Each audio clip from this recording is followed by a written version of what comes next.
Let us now look at diluted EPS. The word dilute means to reduce the strength or weaken liquid by mixing it with something else. Relevant to EPS, diluted EPS simply means a weaker EPS or lessened or decreased value of EPS. Only thing, the value of EPS when diluted is reduced by certain numbers of shares that are not yet issued, but have potential to be issued in the future. So by increasing the number of shares as denominator, the value of EPS has the potential to be reduced to a much lower value, thus diluted.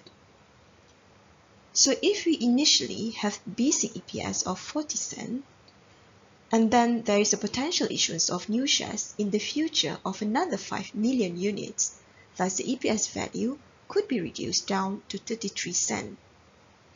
Also, for the issuance of future shares, at times, it affected both the earnings as well as the number of shares. Therefore, it is still possible that the value of EPS would not be reduced but increased instead. If that happened, then there is no dilutions for the EPS. Therefore, no diluted EPS presented. For example, when debt instruments that charge interest repaid in full by issuing new shares as part of the payment, the company not only has increased the number of shares, but also has reduced its interest expense, thus increasing its profit. So in this case, instead of reduced EPS to 33 cents, it may goes up to 43 cents instead. Why is there a need to present diluted EPS? Those additional shares are not actually issued and may not even be issued in the future anyway. We need to go back to basic to answer this. The very objective of financial reporting is to provide users of financial statements all necessary information for them to make informed economic decisions. Therefore, in this case, what it tries to represent is the worst case scenario. What would be the earning per share in the worst case scenario where all dilutive potential on new shares would actually be issued? This would definitely affect other firms' valuation metrics as well, such as the PE ratio that we discussed earlier in the video. It also shows to shareholders and creditors how the capital structure might change if all those share options and debt conversions turned into ordinary shares overnight, especially if the firm has large amounts of those options and conversions. Shareholders and creditors could then use this information to make their own economic decisions for the future with the firm. It could be both ways, good or bad, depending on what they expect of the industry. In the standard, paragraph 30 requires entity to use earnings from continuing operation and that is attributable to parent for group.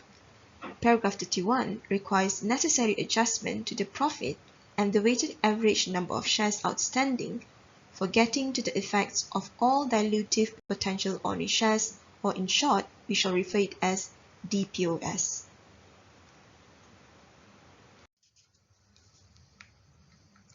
For guidelines on earnings, we shall adjust the profit after tax with the items given earlier in paragraph 12, plus the provision given in paragraph 33A to C.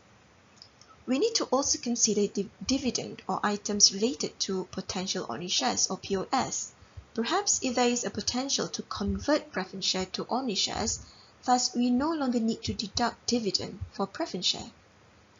Similarly, if we have debt that have the potential to be converted to ordinary shares like convertible bonds, the interest will no longer need to be paid, thus that will increase the profit. So not only that we need to adjust the number of shares, but also be aware that we might need to adjust the profit after tax. For the number of shares, we need to observe the guidelines given in previous paragraphs, plus taking into consideration the new ordinary shares that could be issued in the future due to conversion and potentially have the dilutive effect to the basic EPS. How do we treat these new shares? We treat it as either those shares have been in the company since the beginning of the period or at the date of issuing the potential ordinary shares. The shares will be weighted for the period it is outstanding and included after conversion in the calculations of Bps and Dps. For diluted potential ordinary shares or DPOS, we only consider those that will decrease the EPS. Those potential ordinary shares that will not end up decreasing the EPS, either maintaining the value of basic EPS or increasing the value of EPS, thus termed as anti-dilutive, those shall not be included in the calculations of DPS. Therefore, POS are considered as dilutive if conversion resulted in reduced EPS or increased loss per share or LPS. And POS are considered as anti-dilutive if their conversion resulted in increased EPS, which is the reversal of dilutive, or reduced loss per share. Having said that, each POS should be considered separately and not as a lump sum, and should be tested from most dilutive to least dilutive, or lowest earnings per incremental share to highest earnings per incremental share, if the conversion also affecting earnings. These are some of the examples of POS. We have things like contracts that give option to be settled in either shares or cash, just like the case of SBP, written put option, an option to sell asset at an agreed price, convertible instruments, option to convert a financial instruments to ordinary shares, purchase options, other types of options and warrants, and contingently issuable shares, like in the case of contingent consideration.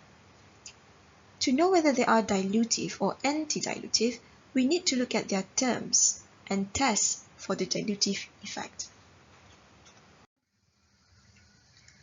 Options and warrants give the holder the right to purchase ordinary shares at a certain price or exercise price. In relation to the calculations of DPS, option and warrants will be assumed as exercised. Options and warrants are dilutive when they would result in the issue of ordinary shares for less than the average market price of ordinary shares during the period. In other words, it includes shares issued for free. To calculate diluted EPS, we need to compare units of ordinary shares to be issued in the contract with units of ordinary shares that can be issued at the average market price or AMP during the period. What we are looking for is the difference, which are shares issued without considerations or for free. Those shares that could be issued at AMP are basically taken as fairly priced and treated as neither dilutive nor anti-dilutive, thus ignored in the calculations of DPS. Those shares issued without consideration generate no proceeds and have no effect on profit or loss attributable to ordinary shares outstanding. Such shares are taken as dilutive and are added to the number of ordinary shares outstanding in the calculations of DPS. Whether it is dilutive or not, we could identify it by comparing the average market price or AMP with the exercise price. If AMP is greater than the exercise price, it has the potential to dilute the basic EPS. For convertible instruments, we need to check if it is dilutive or anti-dilutive by checking the effect of the conversions to both profit and number of shares. For convertible preference shares, they are anti-dilutive whenever the amount of the dividend on such shares declared in or accumulated for the current period per ordinary share obtainable on conversion exceeds basic earnings per share. Similarly, convertible debt is anti-dilutive whenever its interest net of tax and other changes in income or expense, per ordinary share obtainable on conversion exceeds basic earnings per share.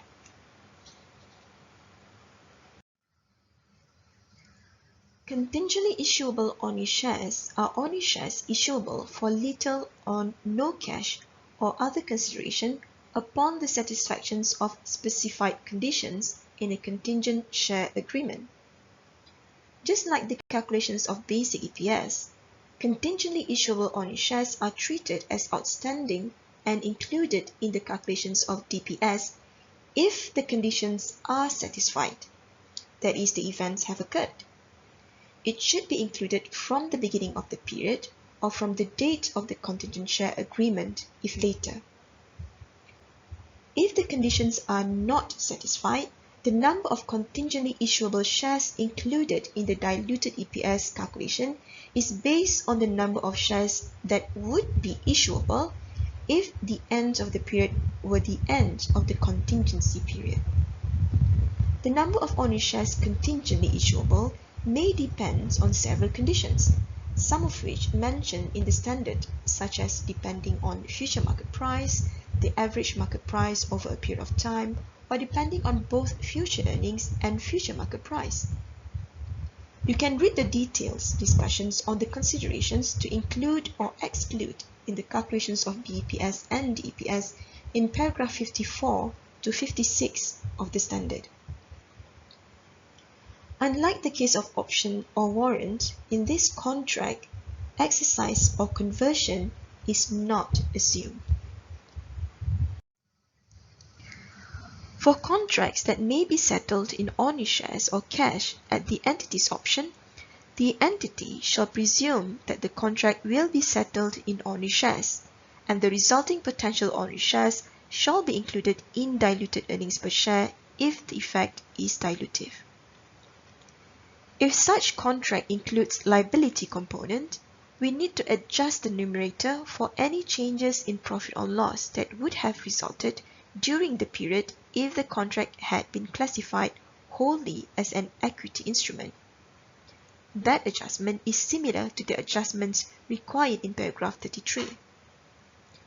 For contracts that may be settled in ordinary shares or cash at the holder's option, we need to determine which settlement would be more dilutive, and that settlement shall be used in calculating diluted earnings per share. Example of such contract is debt instruments that on maturity gives the entity the unrestricted right to settle the principal amount in cash or in its own ordinary shares. Another example is a return put option that gives the holder a choice of settling in ordinary shares or cash. Purchase put options and purchase call options are those options purchased by an entity for the rights, but not obligation, to either sell or buy, respectively, its own shares at a certain exercise price.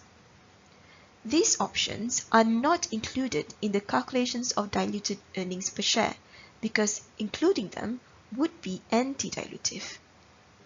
The put option, that is the right to sell its shares, would be exercised only if the exercise price was higher than the market price. There is no bonus element since number of shares outstanding will only increase when the exercise price stipulated in the option is higher than the market price. And for the call option, that is the rights to buy its own shares, would be exercised only if the exercise price was lower than the market price. There is no bonus elements since number of shares will only decrease.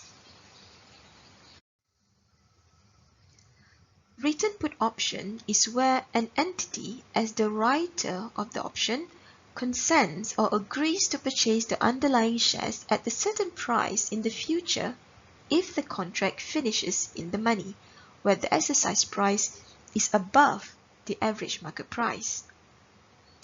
This is similar to a forward purchase contract. These contracts are reflected in the calculations of diluted EPS if the effect is dilutive. If these contracts are in the money, the potential dilutive effect on earnings per share shall be calculated as follows. First, we will assume that at the beginning of the period, sufficient ordinary shares will be issued at the average market price during the period to raise proceeds or cash to satisfy the contract. In other words, we need to determine how many units of shares that we need to issue at the average market price during the period so that we have enough money to purchase the shares at an agreed price in the contract. Then we shall assume that the proceeds from the issue are used to satisfy the contract, that is, to buy back the ordinary shares.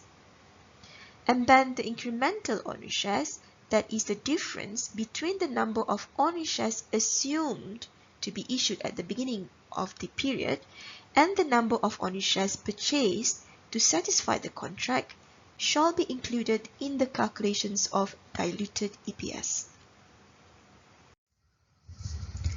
Let us now look at two cases to illustrate what we have discussed. These illustrations are in your handout, so make sure that you have it with you. If you do not have it with you now, pause this video, download it, have it ready, and resume watching this video. For the first case, we have ABC Berhad with 1 million ordinary shares at 1 ringgit each and 1,000 units of 100 ringgit 10% convertible bonds. Let's assume that these bonds were issued at par, that is at 100 ringgit.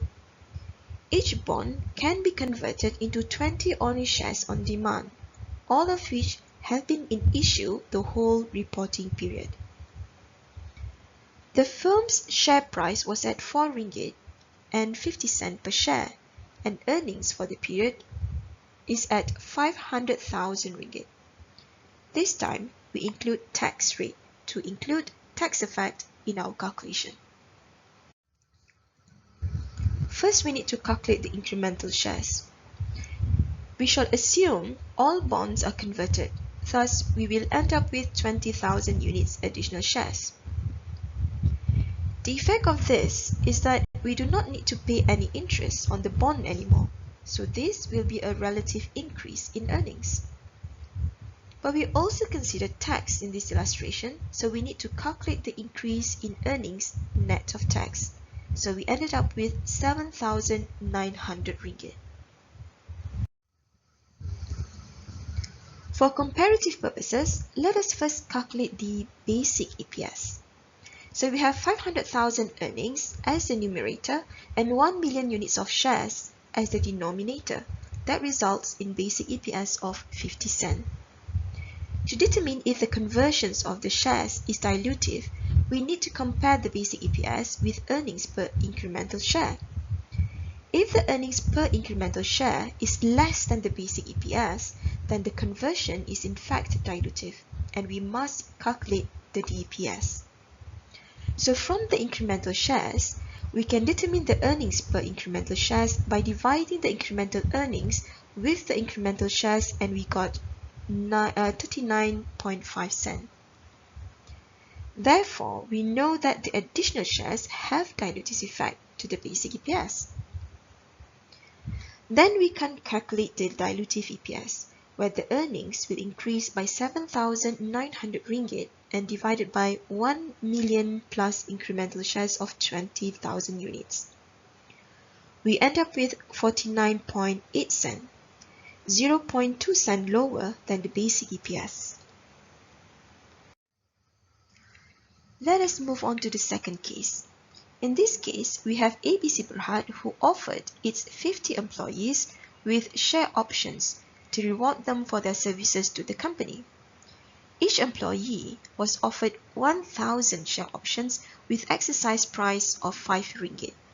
To simplify, we are also given that the value of services need to be rendered by the employees before the options were vested is at 1,200 ringgit each. The company has 1 million ordinary shares outstanding, and the average market price was at 10 ringgit. Earnings for the period is at 500,000 ringgit. Just for our information, unvested shares options simply refer to shares that are still unissued because certain vesting conditions are not yet met. Once vesting condition met, those shares will be vested shares, thus will be issued as promised. For unvested shares, there is no rights to vote and no rights to dividend yet to potential holders. So we start off with determining the incremental shares. But first, we need to determine the exercise price of the share options by adding the exercise price of 5 ringgit with the remaining charge per option, which is the remaining value of services required from employees for each option, and we ended up with 6 ringgit and 20 cents. Then we calculate the number of shares that can be issued at the full price or the average market price at 10 ringgit. We determine that by the amounts of the proceeds earned from the exercise of the options and divide that with the average market price per share. So we end up with 31,000 units of shares that could have been issued at full price. We calculate basic EPS for comparison, so we got 50 cents for the basic EPS. Since in this case, it is not affecting earnings, thus there is no incremental earnings, and therefore we could not compare that with basic EPS to determine dilutive effect. But we do know that the exercise price is lower than the average market price, so that is a telltale that there is dilutive effect in this contract. To calculate the EPS, we need to first calculate the number of shares issued for free by comparing the number of shares issued in the contract and the number of shares that could have been issued at the average market price, which is taken as the full price of the shares for the period calculated in previous slide. From here, we end up with 19,000 units of shares issued for free. To calculate the EPS, we divide earnings of 500,000 ringgit with 1 million initial shares plus the shares issued for free from the contract. We end up with 49.1 cents, which 0.9 cents lower than the basic EPS. So that is how we calculate the EPS for some contracts that may increase the number of shares, thus potentially having dilutive effect. Please replay these sections if you think that you missed something. In your handout, there are 2 exercises for determining the EPS and 1 comprehensive exercise taken from previous year's final exam for you to try on your own. Before we end the discussion, just a few more provisions from the standard that I would like to highlight about EPS and DEPS. First, whenever there is adjustment for BEPS and DPS, we need to treat it as retrospective adjustment. That is, we should adjust the current period and prior periods BPS and DPS. Retrospective adjustment is discussed under MFRS 108, Accounting Policies, Changes in Accounting Estimate and Errors, which has been covered in previous FAR course. You may refer to the standard if you are not sure what it is. The source of adjustments to BPS and DPS include when the number of owner shares or potential owner shares increase through capitalization, bonus issue or share split, or reduced due to reverse split, or when changes occur after the reporting period but before the financial statements are authorized for issue. BEPS and DPS should be adjusted accordingly. This event is discussed under MFRS 110, Events after reporting period, which also has been discussed in earlier FAR course. Also, basic and diluted earnings per share of all periods presented shall be adjusted for the effects of errors and adjustment resulting from changes in accounting policies. The second highlight is on the presentations of BPS and DPS. For continuing operation, it shall present in the statements of comprehensive income the BEPS and DPS for each class of owner share that had different rights to its profit or loss. For discontinuing operation, it shall disclose the BEPS and DPS for the discontinued operation either in the statement of comprehensive income or in the notes. And finally, on disclosure, an entity shall disclose the following in relation to its BPS and DPS. So there you have it. We have discussed the BPS and DPS based on the provisions given in MFRS 133. Again, if you think you missed anything, please replay this video and please also try the do-it-yourself exercises on DEPS as well as the comprehensive exercise. That is all from me. Hopefully, this has helped you to understand BEPS and DPS a bit better. Thank you for watching, and until the next one, wassalamualaikum warahmatullahi wabarakatuh.